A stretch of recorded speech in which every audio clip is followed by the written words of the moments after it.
খবর রাম মন্দিরে যারা চুরি করেছে তারা অনেক বড় পাপ করেছে, তাদের ধরে আইনের মাধ্যমে জেলে ভরা হোক। যারা এই কাজ করেছে তারা ভারতবাসীর মনে আঘাত করেছে, তাদের কঠোর শাস্তি দেওয়া হোক। সুপ্রিম কোর্টের মাধ্যমে তদন্ত করা হোক, সুপ্রিম কোর্টের মাধ্যমে দেখাশোনা করে দোষীদের কড়া শাস্তি দেওয়া হোক। মন্তব্য কংগ্রেস নেতা কানহাইয়া কুমারের। সাংবাদিক সম্মেলন করে তিনি এমনটাই মন্তব্য করলেন। বিস্তারিত কি বলেছেন শোনাবো আপনাদের। এই ভিডিওটি যারা দেখছেন ভিডিওটি শেয়ার করবেন, চ্যানেলটি লাইক করবেন আর সাবস্ক্রাইব করবেন। आई लव माई इंडिया, मेरा भारत महान। सबसे पहले तो मैं सभी पत्रकार साथियों का, कैमरा के पीछे खड़े हमारे दोस्तों का और आपके चैनल के माध्यम से, अखबार के माध्यम से हमको सुन पा रहे, देख पा रहे सभी दर्शकों का, श्रोताओं का मैं भारतीय राष्ट्रीय कांग्रेस की तरफ से बहुत हार्दिक अभिनंदन करता हूं।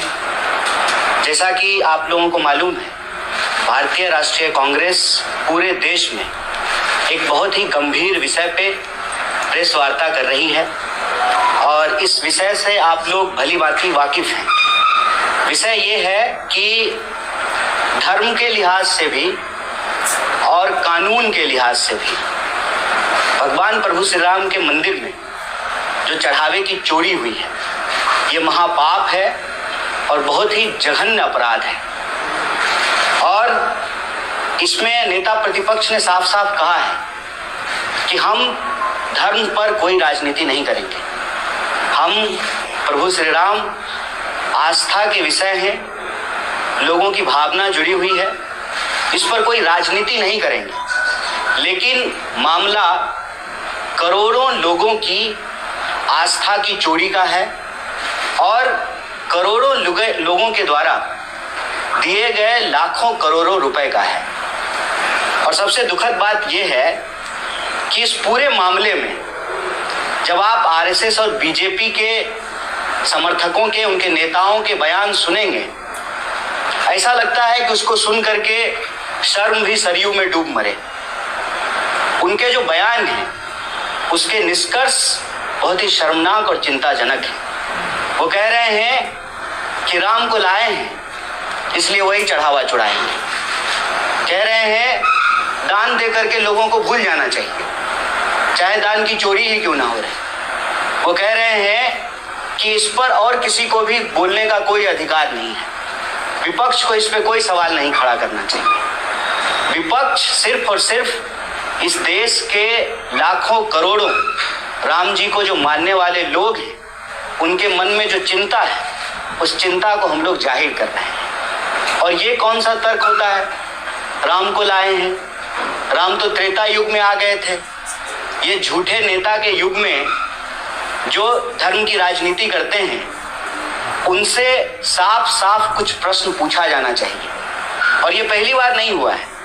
गांधी जी की हत्या के बाद आरएसएस नाथूराम से पल्ला झाड़ लिया और अभी जब प्रभु श्री राम के चढ़ावे की चोरी हुई है तो चंपत राय से पल्ला झाड़ रहे हैं। इसीलिए प्रियंक खरगे जी ने कहा था कि आरएसएस का रजिस्ट्रेशन होना जरूरी है, इसके मेंबरशिप का हिसाब होना जरूरी है, ताकि कौन अपराधी है जो अपराध करे उसकी अकाउंटेबिलिटी हो। लेकिन अकाउंटेबिलिटी की हम जो ही बात करेंगे, हम एक अजीब दौर में जी रहे हैं। प्रधानमंत्री पब्लिसिटी 100% करते रहे और अकाउंटेबिलिटी 0 है। आप सबने देखा होगा, आपके चैनल के कैमरे भी वहाँ लगे हुए थे। जब भूमि पूजन हो रहा था, उद्घाटन हो रहा था, पूरी दुनिया की मीडिया को ला करके प्रचार कर रहे थे। लेकिन आज जब चोरी हो गई है तो प्रधानमंत्री चुप्पी साध लिए हैं। गांधी कहते हैं कि शरीर की ताकत से किसी इंसान की ताकत नहीं होती है, अदम्य इच्छा शक्ति से होता है। प्रधानमंत्री 56 इंच का अपना सीना बता रहे थे, लेकिन 2.5 इंच की जीभ जो है उनकी हिलती नहीं है। जब भी इस देश में कोई मामला हो, चाहे पेट्रोल में एथेनॉल मिलाने की बात हो या विद्यार्थियों की पेपर चोरी का मामला हो, कोई ऐसा राज्य नहीं है, महाराष्ट्र में भी पेपर लीक हुआ है, या मंदिर में चढ़ावे की चोरी हो, प्रधानमंत्री चुप्पी साध लेते हैं, एक शब्द नहीं बोलते। सवाल ये है कि भगवान प्रभु श्री राम की मंदिर में चोरी हुई है, चढ़ावे की चोरी हुई है, और सरकार क्या कर रही है? सरकार लीपापोती कर रही है।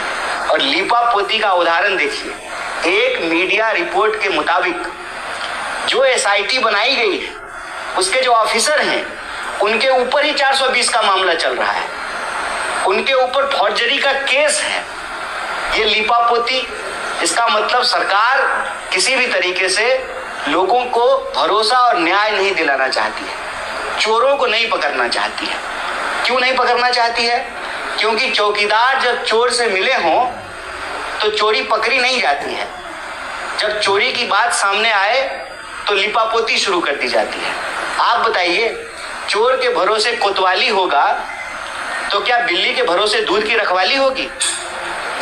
जिस एसआईटी को बना करके हेडलाइन मैनेजमेंट किया जा रहा है, इस्तीफा लेकर के चंपत राय का हेडलाइन मैनेजमेंट किया जा रहा है, एक सिंपल प्रश्न है कि जब चोरी का प्रकरण सामने आया, चरहावा चोरी का मामला सामने आया, तो इमीडिएटली ट्रस्ट को भंग क्यों नहीं किया गया?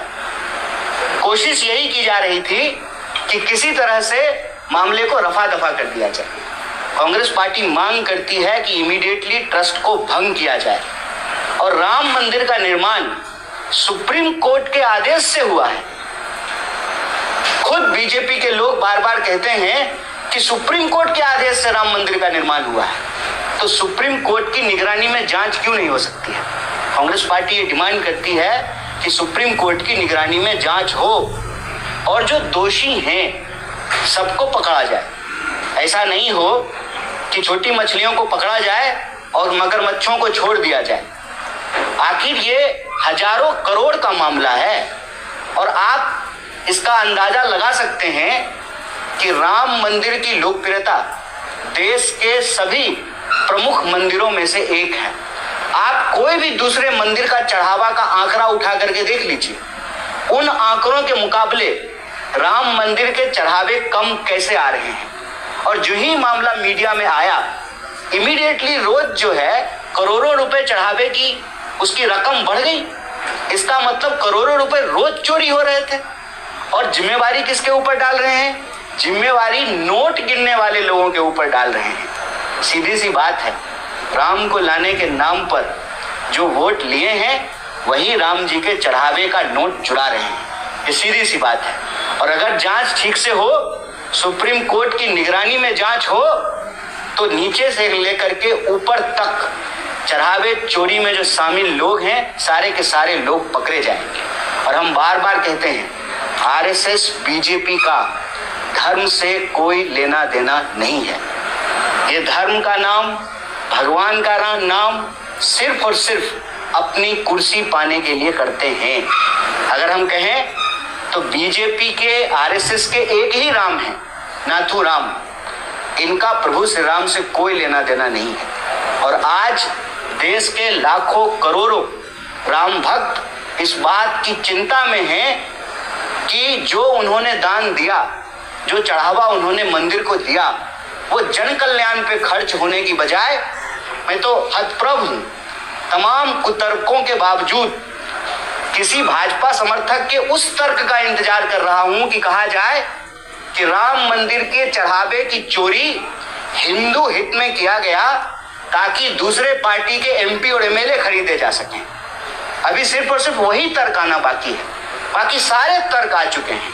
भाजपा का कोई नेता आकर के कहता है दान दे करके भूल जाइए, कोई आकर के कहता है कि हम राम मंदिर बनाए इसलिए हम चढ़ावा चुरा सकते हैं, कोई आकर के कहता है कि ट्रस्ट को हम किसी भी हालत में सुप्रीम कोर्ट की निगरानी में नहीं जाने देंगे। ये क्या दिखाता है? ये दिखाता है कि दाल में कुछ काला नहीं है, पूरी की पूरी दाल काली है। और ये काली टोपी पहनने वाले लोग हिंदू धर्म की आस्था पर, हिंदू धर्म के मानने वाले लोगों पर और इस देश की जो धार्मिक संस्कृति है उस पर ये काला धब्बा है। इसीलिए कांग्रेस पार्टी की तरफ से आपके माध्यम से हम देश के सभी हिंदू धर्म में आस्था रखने वाले लोगों को आश्वस्त करना चाहते हैं कि बिना राजनीति करते हुए जिस तरीके से राम को मानने वाले लोगों के भावनाओं के साथ खिलवाड़ किया गया है, कांग्रेस पार्टी साफ और स्पष्ट शब्दों में 3 मांग करती है। तुरंत ट्रस्ट को भंग किया जाए, सुप्रीम कोर्ट की निगरानी में जांच हो और जो भी दोषी हैं, सिर्फ नोट गिनने वाले नहीं, नोट चुराने वाले, अयोध्या से लेकर के दिल्ली तक जो भी दोषी लोग हैं उनके ऊपर सख्त कार्रवाई की जाए, क्योंकि मंदिर के दान की चोरी सबसे बड़ा महापाप है और जिन लोगों ने ये महापाप किया है उनके ऊपर कार्रवाई जरूरी है। आपके जो भी प्रश्न होंगे इस विषय से जुड़े हुए यथासंभव हम उसका जवाब देने की कोशिश करेंगे। बहुत बहुत धन्यवाद, बहुत शुक्रिया।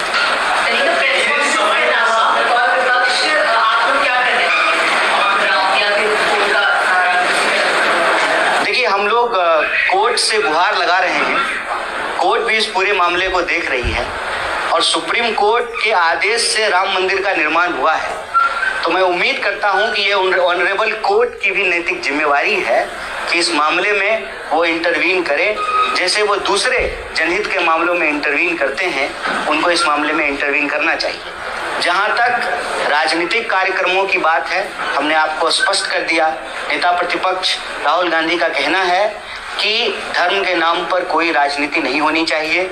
इस देश में अगर राजनीति करनी है तो शिक्षा पर करें, सड़क के सवाल पे करें, सड़क पे हो रहे गड्ढों पर करें। जो इस देश की अर्थव्यवस्था जिस तरीके से आज बहुत ही गंभीर स्थिति से गुजर रही है, हम उन मुद्दों को उठाएं। जनहित के जो रोजी रोजगार, कपड़ा रोटी मकान, नौकरी, पेपर लीक के सवाल हैं, हम उस पर राजनीति करें। हम धर्म पर कोई राजनीति नहीं करेंगे। सुप्रीम कोर्ट के बारे में काफी सारे ऑपोजिशन पार्टीज ने डिस्ट्रस्ट दिखाया है, खास करके महाराष्ट्र में जहाँ शिवसेना का जो रिजल्ट सुप्रीम कोर्ट ने लगाया है। तो इस बैकग्राउंड में क्या आपको भरोसा नहीं है और सुप्रीम कोर्ट की नीतियों को तटस्थ भूमिका अभाव है? अब देखिए, भरोसा तो हाईवे पे भी नहीं है, तो क्या चलना छोड़ देंगे? जो हाईवे बन रहा है रोज टूट रहा है। अभी देखिए, ये पुणे मुंबई का हाईवे बना, टूट गया, मिसिंग लिंक मिस हो गया। और सी लिंक जो कांग्रेस पार्टी बनाई थी वो अभी तक खड़ी है। अंग्रेज के बनाए पुल चलते रहते हैं और ये आज के जो अंग्रेज हैं उनके बनाए रोड 3 महीने में बह जाते हैं। तो क्या करेंगे? भरोसे की कमी के बावजूद अपने सिस्टम पे भरोसा करना पड़ता है। हम वोट चोरी का सवाल उठाते हैं, हमको मालूम है कि ज्ञानेश गुप्ता किस तरीके से बाइस तरीके से काम कर रहे हैं, फिर भी चुनाव लड़ते हैं। क्यों? क्योंकि हम इस देश की व्यवस्था में रहते हुए इस देश की व्यवस्था को परिवर्तित करना चाहते हैं। हमारी सोच ना निराशाजनक है, ना अलगाववादी है, ना अराजक है। तो भरोसा कम भी हो जाए फिर भी भरोसा रखना पड़ता है। उसी रोड पे चलते हैं जिसको गडकरी जी ने बनाया है, वही पेट्रोल भरवाते हैं जिसमें उन्होंने एथेनॉल मिलाया है। उसी मंदिर में जाते हैं जहाँ का ये लोग चढ़ावा चुरा रहे हैं। उसी एग्जाम में अपीयर होते हैं जिसकी पेपर चोरी हो जाती है और उन्हीं कतारों में लग करके वोट देते हैं जिसके मतदाता सूची से मतदाताओं के नाम गायब कर दिए जाते हैं। सिस्टम में रह करके सिस्टम को बदलने की मुहिम यही एकमात्र विकल्प है। ऑपोजिशन का काम होता है कि रास्ते पर भी प्रदर्शन करना या ऑपोजिशन का गुस्सा सामने रखना। जैसे कि उद्धव ठाकरे ने राम रक्षा एक आंदोलन किया। वैसे कांग्रेस का कहीं किसी राज्य में दिखाई नहीं दे रहा है, पेपर लीक हो रहे हैं। वैसे 25 प्लान में बीजेपी रास्ते से महापरिषद रास्ते पर कांग्रेस की ताकत कम हो गई है। क्या कांग्रेस का लोग सुनना नहीं चाहते? आप हमारी चिंता कर रहे हैं, इसके लिए बहुत बहुत शुक्रिया आपका। लेकिन हम रास्ते पे नहीं हैं, ये मेरे ख्याल से सत्य नहीं है। मतलब नेता प्रतिपक्ष जो है कन्याकुमारी से लेकर के कश्मीर तक पैदल चले, उसके बाद जो है भारत जोड़ो न्याय यात्रा की, बिहार में वोटर अधिकार यात्रा किया। अभी पूरे देश में छात्रों की गूंज कैंपेन चल रहा है 28 शहरों में। जहाँ जो है जब हम आज आपसे बात कर रहे हैं इसी वक्त देश के अलग अलग शहरों में इस विषय पे प्रेस वार्ता कर रहे हैं, तो कांग्रेस पार्टी अपनी ताकत से लड़ रही है और मैं इस बात से सहमत हूँ कि इस लड़ाई को और तेज करने की ज़रूरत है। और जहाँ तक धर्म के विषय पे राजनीतिक गोलबंदी की बात है, तो हमने आपको कहा धार्मिक मुद्दों पर नहीं, जनता के बाकी मुद्दों पर गोलबंदी करेंगे। वोट चोरी पे जो है सड़कों पे उतरे थे, अभी पेपर चोरी पे सड़कों पे उतरे हैं, पेट्रोल चोरी पे भी सड़कों पर उतरेंगे। ये हमारी कोशिश है और हमारा ये मानना है कि कीचड़ से कीचड़ को नहीं साफ किया जा सकता है। रास्ते पे चलते हुए आपको कुत्ता काट ले तो आप पलट करके कुत्ता को नहीं काटने लगते हैं। बीजेपी आरएसएस ने धर्म का जिस तरीके से राजनीतिक इस्तेमाल किया है, उसके विरोध में हम उसी तरीके से धर्म का राजनीतिक इस्तेमाल नहीं करना चाहते। इसीलिए हमारी राय बिल्कुल स्पष्ट है। राम को मानने वाले लोग एक तरफ होते हैं और नाथूराम को मानने वाले लोग एक तरफ होते हैं। ये लड़ाई दरअसल राम को मानने वाले और नाथूराम को मानने वालों के बीच है। तो नाथूराम की जो राजनीति है, हिंसा की, नफरत की, धर्म के राजनीतिक इस्तेमाल की, इस ट्रैप में हमको किसी तरीके से नहीं फंसना है। और इस देश के विद्यार्थियों के, किसानों के, महिलाओं के, आदिवासियों के, दलितों के, पिछड़ों, अति पिछड़ों, middle class, small scale, medium scale industries के जो सवाल हैं, उस पर हम प्रमुखता से जन आंदोलन कर रहे हैं और आगे भी इसको तेज करेंगे। लेकिन इसी में जब आपको लायंस पार्टी से उद्धव ठाकरे जब राम रक्षा आंदोलन करते हैं, राम रक्षा जब बोलते हैं अपने कार्यकर्ताओं के साथ, तब एकनाथ शिंदे जी कहते हैं कि भगवान ने उनको, श्री राम भगवान ने उनको सजा दी है, शिक्षा दी है और इसीलिए उनको अभी राम रक्षा दिला रहा है। देखिए, अव्वल तो जो है ना, मुझे ऐसे लोगों पे कोई बयान देने की जरूरत नहीं है जिनका अपना कुछ है ही नहीं। एकनाथ शिंदे का क्या है? अमित शाह अभी फोन करेगा, कहेगा एक टांग पे खड़ा हो जाओ, तो एक टांग पे खड़ा हो जाएंगे। फिर कहेगा कि सर के बल खड़ा हो जाए, तो सर के बल खड़े हो जाएंगे। इस आदमी की कोई राजनीतिक वजूद है? कोई स्वाभिमान है? इस आदमी को थोड़ा सा भी शर्म है? इस देश में गौरवशाली मराठा इतिहास है। उसकी राजनीति से निकला हुआ व्यक्ति आज अमित शाह के चरणों में सरेंडर है, और जिसके सामने सरेंडर है वो ट्रंप के सामने सरेंडर है। ऐसे लोगों पे कोई बयान देने की जरूरत नहीं है। महाराष्ट्र का बच्चा बच्चा इनकी राजनीति से वाकिफ है। चंदा लो, धंधा दो, इस पूरे मॉडल पे जो है इनका काम चल रहा है। इनको हिम्मत है एक शब्द बोलने की? एकनाथ शिंदे के अंदर अगर हिम्मत है तो अमित शाह के खिलाफ बोल करके दिखाए, अदानी के खिलाफ बोल करके दिखाए। इसी मुंबई शहर में आप जिस तरफ नजर उठाएंगे उस तरफ अदानी का बैनर लगा हुआ है हिम्मत? बोलेंगे एकनाथ शिंदे? ऐसे लोगों पे कोई बयान देने की जरूरत नहीं है। और जहां तक दूसरे घटक दल क्या कर रहे हैं, ये उनकी राजनीतिक स्वतंत्रता है।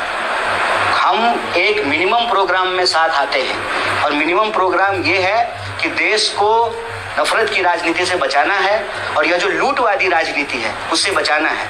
हम मिनिमम प्रोग्राम के तहत साथ आते हैं। इसका ये मतलब नहीं है कि कांग्रेस पार्टी डिक्टेट करेगी कि उसके घटक दल क्या करेंगे। घटक दल स्वतंत्र हैं अपनी राजनीति करने के लिए, वो अपनी स्वतंत्र राजनीति कर रहे हैं, उस पर हमको कोई टीका टिप्पणी नहीं करनी है। शरद पवार एकनाथ शिंदे से मिलते हैं, जब एकनाथ शिंदे तीसरी बार शिवसेना होते हैं, उसके बावजूद भी शरद पवार जो है जब विधान भवन में 30 साल के बाद जाते हैं और एकनाथ शिंदे से मिलते हैं, इस पर संजय राउत ने भी जो है नाराजगी जताई। नहीं, देखिए क्या है ना कि आज इस देश की राजनीति क्रिस्टल क्लियर हो चुकी है, बिल्कुल साफ हो चुका है। सरेंडर करने वाले लोग एक तरफ हैं, लड़ने वाले लोग एक तरफ हैं। जिनको लड़ना है इस देश को बचाने के लिए, इस देश के किसानों, विद्यार्थियों, मजदूरों, महिलाओं, आदिवासियों, पिछड़ों, अति पिछड़ों, जिनको इस देश की पहचान से प्रेम है, जो इस देश के स्वाभिमान को बचा करके रखना चाहते हैं, जो एक अकाउंटेबल गवर्नमेंट चाहते हैं, जो चाहते हैं India as a nation state वो किसी के सामने सरेंडर नहीं करे, किसी भी विदेशी शक्ति के सामने सरेंडर नहीं करे। वो एक तरफ है, वो सड़कों पे हैं, वो रास्तों पे हैं, वो संघर्ष कर रहे हैं। बाकी राजनीति में हर कोई स्वतंत्र है, कौन किससे मिल रहा है, कौन किसके साथ जुड़ रहा है, ये उनकी राजनीतिक स्वतंत्रता है। लेकिन देश आज इस बात को देख रहा है कि चाहे मामला धर्म का हो, शिक्षा का हो, विकास का हो, पेट्रोल का हो, किसी भी जनता से जुड़े हुए विषय को आप उठा करके देख लीजिए, यह सरकार हर मोर्चे पर फेल है, और इसके खिलाफ कांग्रेस पार्टी एक निर्णायक मुकम्मल लड़ाई की ओर अग्रसर है। जो भी साथी हमारे साथ इस लड़ाई में साथ चलना चाहते हैं उनका तहे दिल से स्वागत है, और जो साथी इस लड़ाई में नहीं चल पा रहे हैं उनका तहे दिल से बहुत बहुत शुक्रिया है।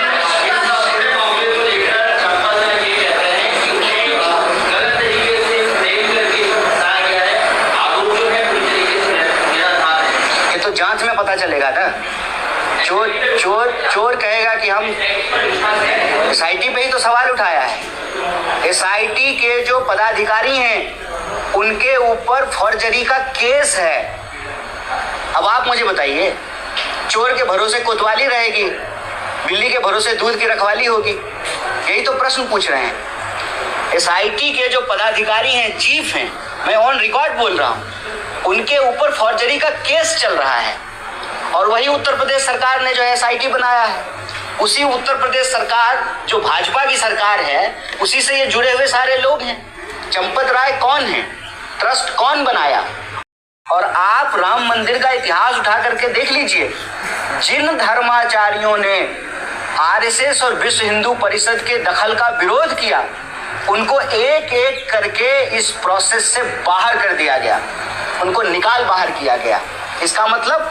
इसका मतलब ये लोग अपनी राजनीति के लिए, हमारे धार्मिक पहचान पे, हमारी आस्था पे, हमारी धर्म और संस्कृति पे कब्जा जमा रहे हैं।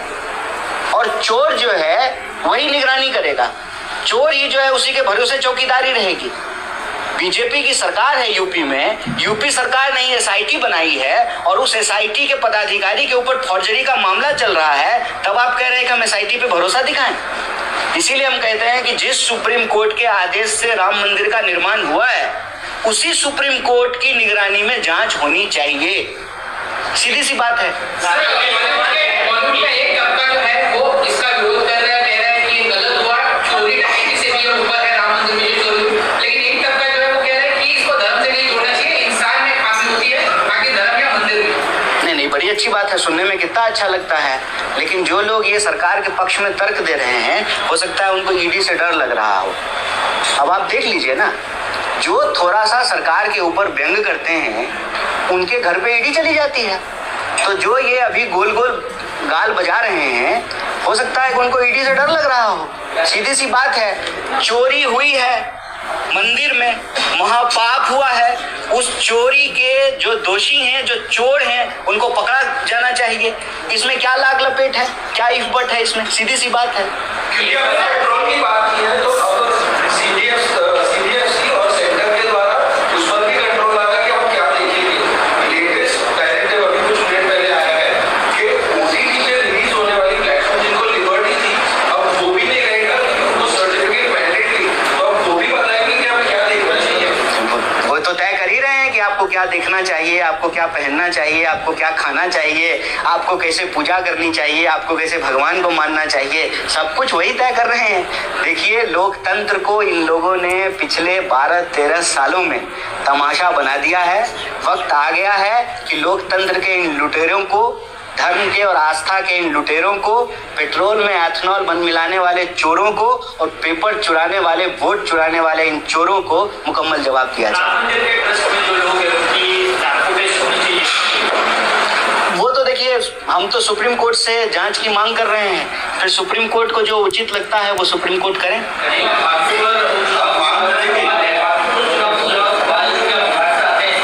अच्छा, बाकीपुर की बात पटना में करेंगे। आज जो है चढ़ावा चोरी की बात करते हैं। आरोप लगाया जा रहा है कि जब उनके टाइम पे सरकार मुंबई की सबसे प्रसिद्ध मंदिर सिद्धिविनायक मंदिर में नाम में चोरी हुआ था, तब उस पर आवाज नहीं उठाई गई, लेकिन अब राम मंदिर की आवाज उठाई जा रही है। यार, वो तो गनीमत है कि राम मंदिर की चोरी के लिए नेहरू जी को जिम्मेवार नहीं ठहराया गया। बहुत सारे कुतर्क आने बाकी हैं, ये तो आपने नया सुनाया है। मैं तो रोज स्क्रॉल करके ढूंढता हूँ कि कोई बीजेपी का समर्थक ये क्यों नहीं बोला कि राम मंदिर में चोरी के लिए नेहरू जी जिम्मेवार हैं। इसका कोई मतलब है? सरकार आप चला रहे हैं, ट्रस्ट आपका है, आपके लोग ट्रस्ट में बैठे हुए हैं, रोज करोड़ों रुपया चुरा रहे हैं, राम को लाने के नाम पे वोट आप मांग रहे हैं, सब जगह जो है घूम घूम करके अपनी पीठ आप थपथपा रहे हैं, और जब आप चोरी का मामला आ रहा है तो आपको कांग्रेस याद आ रहा है। एक मिनट हमारे हाथ में शासन प्रशासन दे दीजिए, दूध का दूध पानी का पानी करेंगे। चोरों को पकड़ करके, छोटा चोर या बड़ा चोर हो, सारे डकैतों को पकड़ करके जेल में डालेंगे। एक सवाल इसी से जुड़ा है जांच के लिए। उद्धव ठाकरे जी जो है अपनी मुहिम चला रहे हैं कि जो चोरी हुई है उसके खिलाफ कार्रवाई हो, सड़कों पर उतर रहे हैं, जमीन कर रहे हैं। इंडिया गठबंधन का जो पैनल बना था उसका वो भी पार्ट थे कांग्रेस के, बड़े मुद्दों को लेकर के उनके साथ सड़कों पर उतर रहे हैं। तो क्या कांग्रेस की रूपरेखा उनके सहयोग में होगी? इंडिया गठबंधन को साथ में लाने की कोशिश किया जाएगा इस अहम मुद्दे? देखिए, इंडिया गठबंधन एक लार्जर पॉलिटिकल इशूज पे बना है। वो इशूज आज है। आपको लगता है प्रश्न नहीं है। अच्छा प्रश्न पूछ लिए, मुझे जवाब दे दीजिए पीछे। ठीक है, वो लार्जर इश्यूज पे बना हुआ है। बाकी जो मुद्दे होते हैं उन मुद्दों पे कार्यक्रम करना, आंदोलन करना, राजनीति करना, उसके लिए सारे जो है राजनीतिक दल स्वतंत्र हैं। और पार्लियामेंट में कोई चीज़ कैसे बनेगा, कैसे आगे बढ़ेगी, क्या इशू रेज किया जाएगा, वो पार्लियामेंट्री बोर्ड डिसाइड करती है। आज तो हम आपके बीच में एक बहुत ही जरूरी और शर्मनाक विषय लेकर के आए हैं। आप मुझे सोच करके बताइए, मंदिर में चोरी हो जाना इससे बड़ा भी कोई पाप है क्या? और ये पाप जब हुआ है तो पापियों को पकड़ा जाना चाहिए ना। आज तो यही विषय है और हम आपके माध्यम से देश की जनता से यही अपील करते हैं कि राम के नाम पर चोरी करने वाले, आपके आस्था के साथ धोखाधड़ी करने वालों को पहचानने का वक्त है और जो आपकी आस्था के साथ खेल रहे हैं उनको जवाब देने का वक्त है। लेकिन ये माना जाए कि कांग्रेस, अब मैं आप लोगों से इजाज़त चाहता हूं। मेरे ख्याल से आपके पहले राउंड के सवाल का जवाब मैंने दे दिया। बहुत बहुत शुक्रिया, बहुत बहुत धन्यवाद।